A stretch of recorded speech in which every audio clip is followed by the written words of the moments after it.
Voici ce que l'on sait sur le seul survivant du vol Air India 171.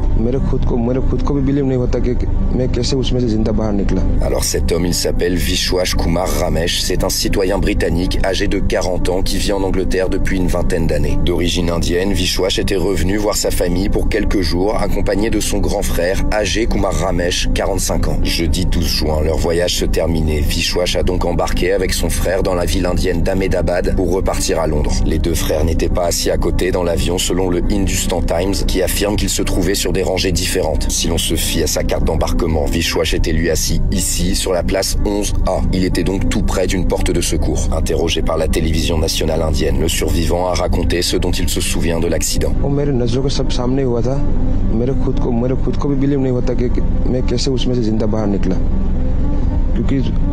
थोड़ा time लिए कि तो मेरे को लगा था कि मैं भी मरने वाला हूँ, लेकिन जब मेरी आँख खुल के मैं देखा ना तो मुझे लगा मैं जिंदा हूँ।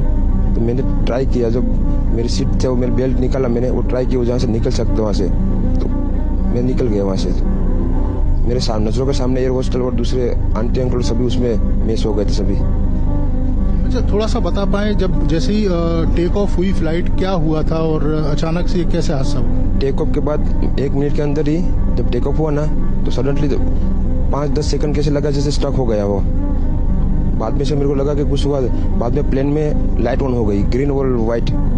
बाद में वो पता नहीं वो प्लेन टेक ऑफ ज्यादा करने के लिए वो रेस तो बोलते हैं क्या, रेस दिया होगा ऐसा कुछ, और सीधा स्पीड पे ही घुस गया जहाँ वो क्या था वो। उस समय हॉस्टल पे लैंड की थी, उसी समय आप बाहर निकले थे? नहीं, क्योंकि आई थिंक मेरे को जब मैं जो साइड पे था ना वो साइड हॉस्टल पे नहीं लैंड हुई थी। हॉस्टल के जो ग्राउंड फ्लोर है ना जैसे नीचे वहाँ लैंड हुई थी। तो मुझे दूसरे के बारे में मेरे को पता नहीं, लेकिन मैं जहाँ लैंड हुआ था ना वो नीचे की साइड थी। तो जब वहाँ थोड़ा पेस भी था प्लेन के जब बाहर, तो जब जैसे मेरा डोर टूटा ना सब, तो मैंने देखा ना जब सामने थोड़ा इधर पेस है, मैं ट्राई कर सकता हूँ निकलने के लिए। तो मैंने ट्राई किया निकलने के लिए, तो फिर मैं निकल गया उधर, क्योंकि अपोजिट साइड पे था ना वो बिल्डिंग का वो था ना दीवार, तो उधर से कोई शायद नहीं निकल सका होगा, क्योंकि उधर पूरा उधर ही क्रैश हुआ था। मैं जो जहाँ था वहाँ ही थोड़ा पेस था। फिर भी मेरे पता नहीं मैं कैसे बचा हूँ, क्योंकि मेरे नजर के सामने ही सब 2 एयर होस्टल अंकल आंटी सब उधर ही सब। आप पैदल चल के आए वहाँ से? हाँ, और थोड़ा जब आग लगी ना मेरा लेफ्ट हैंड भी जल गया थोड़ा। फिर एम्बुलेंस मेरे को उठा लेके इधर आया हॉस्पिटल में।